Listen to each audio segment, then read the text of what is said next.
पिछले एक दो दिनों में आपने ये खबर देखी या सुनी जरूर होगी कि बाबर आजम और मोहम्मद रिजवान इन दोनों प्लेयर्स को पाकिस्तान की व्हाइट बॉल टीम से ड्रॉप किया जा रहा है और वो भी अगले 6 महीने के लिए। बट देखना यह है कि इस खबर के अंदर कोई सदाकत है या इसका कोई सर पैर भी है या नहीं।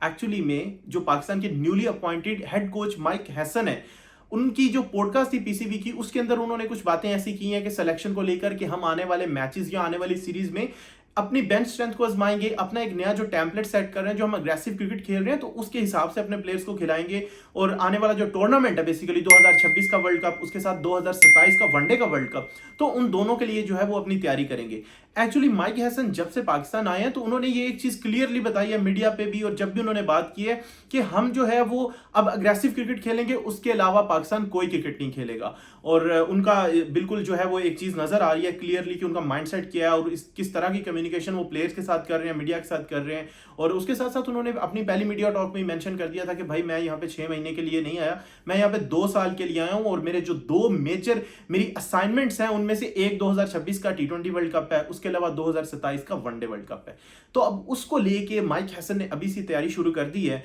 और इसी के बारे में जो उनकी स्टेटमेंट आई है, तो अब लोगों ने ये अखज कर लिया इस चीज से कि अगले 6 महीने में चूंकि पाकिस्तान की जो सीरीज है वो कंपैरेटिवली वीकर टीम्स के साथ है, तो बाबर और रिजवान हमें likely to be dropped from team नजर आए। तो अब उस चीज को लेके जो है ये पूरी न्यूज बन गई है। लोग बहुत ज्यादा क्रिटिकल हो रहे हैं इस चीज को लेके कि अगले 6 महीने में कहीं बाबर और रिजवान वाकई तो नहीं ड्रॉप हो रहे। और चूंकि उस चीज को ना डॉट्स लोग ऐसे कनेक्ट कर रहे हैं कि जो कैप्टनसी की न्यूज आ रही है कि Salman Ali Agha is going to be the new Pakistan all format captain. अभी तक इस बारे में भी जाहिर है कि कोई श्योरिटी नहीं है, ये सोशल मीडिया या मीडिया के रूमर्स हैं। बट ये है कि कोई ऐसी क्लैरिटी आई नहीं। पहले ये नाम आया था कि सऊद शकील पाकिस्तान के टेस्ट कप्तान बनने जा रहे हैं, उनके साथ जो मिसबाह उल हक पाकिस्तान के रेड बॉल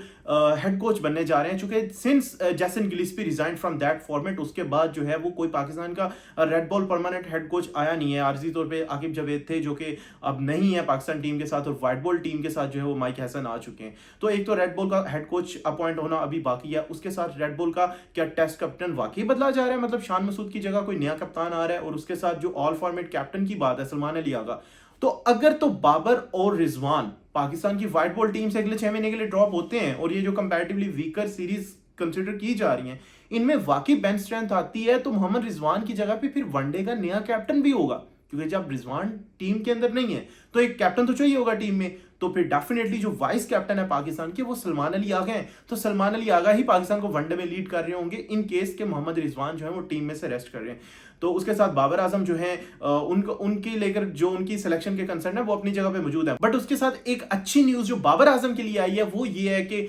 बिग बैश की जो टीम है सिडनी सिक्सर्स, वो बाबर आजम को साइन कर रहे हैं और इस दफा बाबर आजम पहली दफा बिग बैश लीग खेलेंगे। और सिडनी सिक्सर्स जाहिर है कि छोटी टीम नहीं है, बहुत जबरदस्त टीम है, 3 दफा वो चैंपियंस बन चुके हैं बीबीएल के अंदर। तो अब बाबर आजम के फैंस जो हैं वो इस चीज को भी क्रिटिसाइज इस तरह करके कर रहे हैं कि अगर बिग बैश लीग के अंदर बाबर आजम खेल सकते हैं तो पाकिस्तान की T20 टीम के अंदर वो जगह क्यों नहीं बना सकते। बट आई थिंक सो अगर हम इस तरह की बात करें रेस्ट करवाने की या ड्रॉप करने की, तो मेरे ख्याल से तो पिछले 3-4 साल की अगर परफॉर्मेंसेस देखें पाकिस्तान टीम की, तो आई थिंक सो के जो है समहाउ T20 के अंदर आप देख सकते हैं कि बाबर रिजवान को रेस्ट करना या इवन ड्रॉप करना is somehow justified. But one day को मुझे नहीं समझ आता कि वनडे के अंदर आप किस तरह इन दोनों प्लेयर्स को रेस्ट करेंगे। और क्योंकि पाकिस्तान ने जो लास्ट टूर्नामेंट खेला उसमें बहुत बुरी परफॉर्मेंसेस थी, बावजूद इसके कि हमने ऑस्ट्रेलिया को ऑस्ट्रेलिया में, साउथ अफ्रीका को साउथ अफ्रीका में हराया था, बट होम टूर्नामेंट में काफी बुरी परफॉर्मेंस थी। तो अब उस टीम के अंदर जगह तो बहुत खाली है। उस टीम के अंदर अगर बाबर रिजवान को और फखर को छोड़ें